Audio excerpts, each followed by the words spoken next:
लगभग 64 कार्य योजनाओं को हमने बोर्ड की बैठक में रखा है। उसके अलावा अन्य पार्षदगण भी अपने सब प्रस्तावों को रख रहे हैं।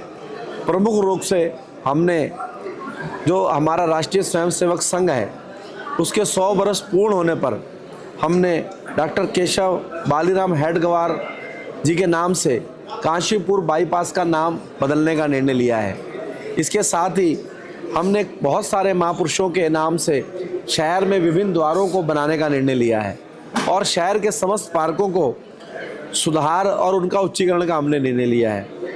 इसके साथ ही पार्कों में ओपन जिम स्थापित करना, झूले लगाना और इसके साथ ही शहर के कुछ प्रमुख जोनों में फ्री वाईफाई जोन भी लगाने जा रहे हैं, जो हमारे बच्चों के काम आएगा, युवाओं के काम आएगा। इसके साथ ही कुछ हम अपने शहर के हाई स्कूल इंटर के जो टॉपर हैं उन्हें शैक्षिक भ्रमण कराने का भी हमने निर्णय लिया है। इसके अलावा हमने एक अतिक्रमण की टीम बनाई है जो हमारे वार्डों के अंदर भी अतिक्रमण हटाने का काम करेगी। हमने ट्रांजिट कैंप में जो बहुत समय से वहाँ मीटर की समस्या है उसको देखते हुए और वहाँ के लोगों की मांग को देखते हुए हमने वहाँ हाउस टैक्स लगाने का निर्णय लिया है।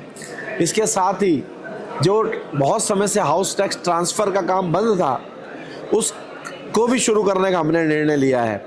इसके साथ ही हमने धीर पार्क हो या अम्बेडकर पार्क हो हमारे मुख्य बाजार के, उनके भी सौंदर्यीकरण का हमने निर्णय लिया है। ऐसे ट्रांजिट कैंप में चामुंडा मंदिर से लेकर नारायण कॉलोनी तक जो हमारी नई सड़क बन रही है उसको चौड़ी करने के लिए हमने दोनों ओर टाइल्स रोड, बीच में डिवाइडर और लाइट लगाने का हमने निर्णय लिया है। इसके अलावा जो हमारा मुख्य बाजार में सुभाष चंद्र बोस जी की छोटी सी प्रतिमा लगी है, नेताजी सुभाष चंद्र बोस की आदमकद प्रतिमा अब हम लगाएंगे जो हमारे डॉक्टर केशव बालीराम हेडगवार मार्ग के ऊपर स्थित है। उसका भी सौंदर्यीकरण करने का हम काम करेंगे। हम ट्रचिंग ग्राउंड का नाम बदलने वाले हैं। इसके अलावा बहुत सारे वार्डों से प्रस्ताव आए हैं जो अपने वार्डों का नाम बदलना चाहते हैं। उन वार्डों का नाम बदलने का प्रस्ताव हम शासन को भेजेंगे। इसके साथ ही हॉट मिक्स रोडें बनाना, नए पार्किंग बनाना, हमारे जो विद्युत विभाग है उसके अंदर नए इलेक्ट्रीशियन को रखना और जो टैक्स है इस टैक्स को, प्रॉपर्टी टैक्स को भी हम प्राइवेट करने जा रहे हैं ताकि ज़्यादा से ज़्यादा टैक्स हमें कलेक्शन हो पाए, ज़्यादा से ज़्यादा टैक्स हमें मिल पाए। इसका भी हमने इस बोर्ड के अंदर रखा है। इसके साथ ही हम डॉक्टर हेडगवार मार्ग पर जो पहले काशीपुर बाईपास बोला जाता है जहाँ चौकी है उसके बगल में एक डिजिटल लाइब्रेरी और एक मल्टीपर्पज़ ट्रेनिंग सेंटर बनाने जा रहे हैं।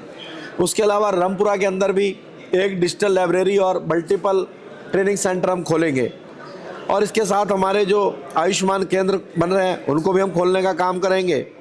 और हमने और भी इसके अलावा बहुत सारी चीज़ों को अपने इसके अंदर जोड़ रहे हैं। हम कोशिश कर रहे हैं कि शहर की जनता की जो समस्याएं हैं उनका निराकरण हो सके, शहर के अंदर डेवलपमेंट हो, शहर के पार्क सुधरें, शहर की सड़कें सुधरें और जो खेड़ा कॉलोनी है, रामपुरा कॉलोनी है, इनकी जो सड़कें हैं उनको भी चौड़ी करने का हमने निर्णय लिया है ताकि वहाँ आवागमन बढ़ सके, गाड़ी जा सके, आ सके और कोई दुर्घटना होती है तो कम से कम वहाँ से निकला जा सके।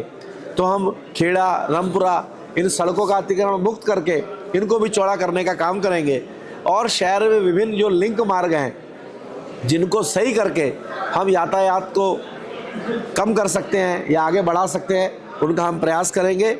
आज बैठक में सेल टैक्स विभाग में कुछ शिकायत आई थी, उसका संज्ञान लेते हुए हमने उस कर्मचारी को उस विभाग से हटाने का निर्णय लिया है।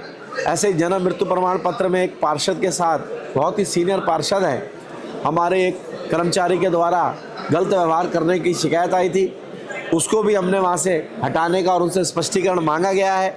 ऐसे ही एक सदस्य ने फॉगिंग के लिए गाड़ी मंगाई थी तो दो एसआईओं के बीच में वो गाड़ी वहाँ नहीं पहुँची, उनका व्यक्तिगत कार्यक्रम था तो दोनों एसआईओं की हमने 1-1 महीने का वेतन रोकने का भी बोर्ड ने निर्णय लिया है। और हमारा बोर्ड ये चुनकर आया है, हम जनप्रतिनिधि लोग हैं, हमारे सदस्य सभी जनता ने चुने हैं तो हमारा उत्तरदायित्व जनता के प्रति है और इन अधिकारियों का उत्तरदायित्व हमारे प्रति है और जनता के प्रति है। इसलिए जनता के कामों को कराने के लिए हमारे अधिकारियों को भी आगे आना होगा, हमारे बोर्ड के सदस्यों के साथ अच्छा व्यवहार करना होगा। एक इसकी भी आज हमने यहाँ से शुरुआत की है।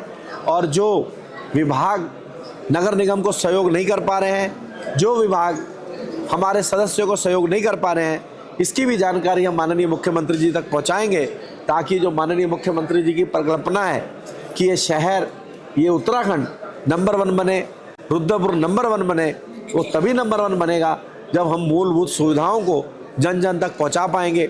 जब हमारे देश के प्रधानमंत्री निरंतर बजट दे रहे हैं, हमारे लोकप्रिय मुख्यमंत्री निरंतर बजट दे रहे हैं, तो आखिर इन अधिकारियों को भी काम करना पड़ेगा। अब खाली कमरों के अंदर बैठकर काम नहीं चलेगा, इनको भी सड़कों पे उतरना पड़ेगा और जनता के बीच में जाना पड़ेगा। और हमारे सारे सदस्यगण और हम सब बोर्ड मिलकर इस शहर को ग्रीन रुद्रपुर, क्लीन रुद्रपुर और आदर्श रुद्रपुर, नया रुद्रपुर बनाने का हमने सबने निर्णय लिया है। बहुत अच्छे सौहार्दपूर्ण वातावरण में बैठक हुई है, सभी सदस्यों का बहुत सहयोग मिला है। हम आशा करते हैं कि अगली बोर्ड बैठक से पहले ये सारे काम धरातल पर उतरेंगे। मैं मीडिया के बंधुओं का भी आभार व्यक्त करता हूँ, जिन्होंने आज सुबह से शाम हो गई है, एक लंबा सत्र यहाँ चला है और अभी सत्र चल रहा है और आप लोगों ने भी यहाँ पूरा सहयोग किया है। तो ये तीसरी सरकार आपका धन्यवाद करती है। एक छोटी सरकार है हमारी और आप लोग हमें सहयोग करते हैं, हम आप सबका भी आभार व्यक्त करते हैं। धन्यवाद।